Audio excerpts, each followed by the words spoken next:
সর্বপ্রথমে মহান ঈশ্বরকে ধন্যবাদ দিই এবং সকলকে আরেকটিবার প্রভু যীশু খ্রিস্টের নামেতে শুভেচ্ছা জানাই। সকলকে জয় যীশু। আসুন আজকে যে আমাদের আলোচ্য বিষয় হবে সে বিষয় হলো যে ঈশ্বরের কার্যকারী।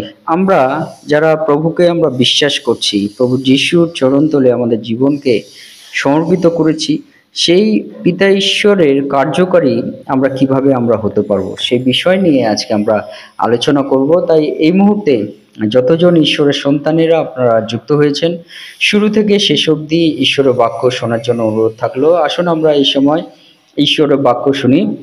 দ্বিতীয় তিমথি 2:21। অতএব যদি কেহ আপনাকে এই সকল হইতে সূচি করে, তবে সে সমাদরের পাত্র, পবিত্রীকৃত, কর্তার কার্যের উপযোগী, সমস্ত সৎক্রিয়ার নিমিত্ত প্রস্তুত হইবে। ঈশ্বর তার বাক্যে আমাদের প্রত্যেককে আশীর্বাদ যুক্ত করুন। আমেন।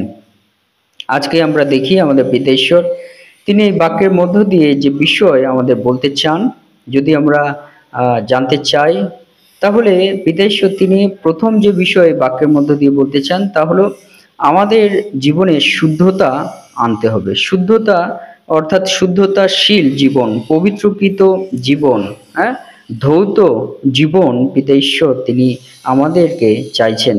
এবং পিতা ঈশ্বর চান যেন আমরা ঈশ্বরের কার্যের জন্য ব্যবহার হই, ঈশ্বরের কার্যের জন্য আমরা যেন ব্যবহার হই।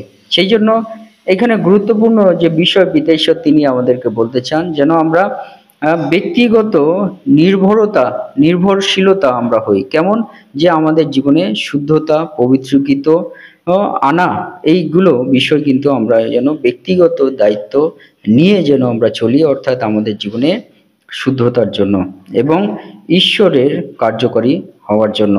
তাই আমরা এখানে ব্যবহারযোগ্য হিসাবে পিতা ঈশ্বর তিনি আমাদেরকে কি উৎসাহিত করতে চান এই বাক্যের মধ্য দিয়ে, তা হলো ব্যক্তিগত পবিত্রতা যেন আমরা আনি এবং ভালো কাজের জন্য আমাদেরকে প্রস্তুত হতে হবে। ভালো কাজ, যে কোনো ভালো কাজের জন্য পিতা ঈশ্বর তিনি আমাদেরকে বলছেন যে আমাদের প্রস্তুত হতে হবে এবং নিজেকে ঈশ্বরের প্রতি উৎসর্গকৃত হতে হবে, অর্থাৎ নিজেকে ঈশ্বরের প্রতি অঞ্জলি প্রসারণ করা। নিজের জীবনকে উৎসর্গকৃত বলতে নিজের জীবনকে অঞ্জলি দেওয়া, অর্থাৎ নিজের জীবনকে ঈশ্বরের কাছে সমর্পিত করা। পিতা ঈশ্বর তিনি বাক্যের মধ্য দিয়ে এই বিষয়ে আমাদের বলেন। তাই আজকে যে বিষয়টি আজকে আপনাদেরকে বলেছি, যেন আমরা ঈশ্বরের কার্যকারী আমরা হই। ঈশ্বরের কার্যকারী হওয়ার জন্য পিতা ঈশ্বর তিনি আমাদেরকে বলছেন যে যে আমাদের কর্তার কার্যের উপযোগী আমাদের হতে হবে, সমস্ত সৎক্রিয়ার নিমিত্ত প্রস্তুত হতে হবে। অর্থাৎ পিতা ঈশ্বর তিনি ঈশ্বরের কার্যকারী বলতে আমাদেরকে কি বলতে চান? পিতা ঈশ্বর ঈশ্বরের কার্যকারী বলতে আমাদেরকে বলতে চান যেন আমরা ঈশ্বরের কার্যে নিজেকে নিয়োজিত করি। কিভাবে আমরা ঈশ্বরের কার্যে নিজেকে নিয়োজিত করব? প্রথমত আমরা যেন ঈশ্বরের কাছে আমরা প্রার্থনা করি, তার বাক্য আমরা যেন পাঠ করি এবং শুনি যে ঈশ্বর তিনি আমাদেরকে কি বলতে চান, সেই মতো আমাদেরকে এগাতে হবে, আমাদের কার্যে পরবর্তী ধাপ আমাদের ফেলতে হবে। এবং ঈশ্বরের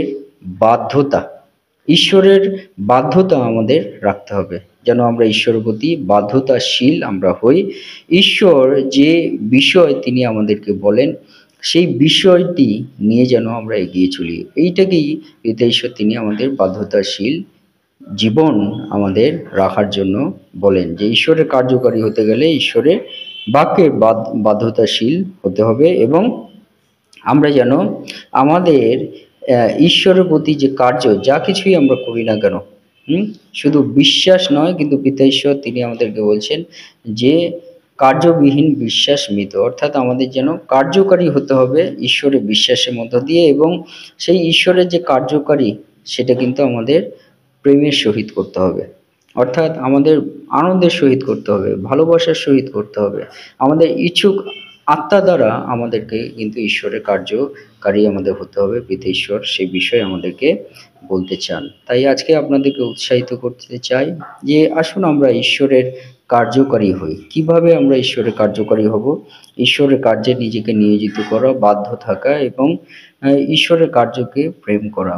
এবং সেই কার্যকে প্রেম করা মানে প্রথমে আমাদেরকে ঈশ্বরকে আমাদেরকে প্রেম করতে হবে।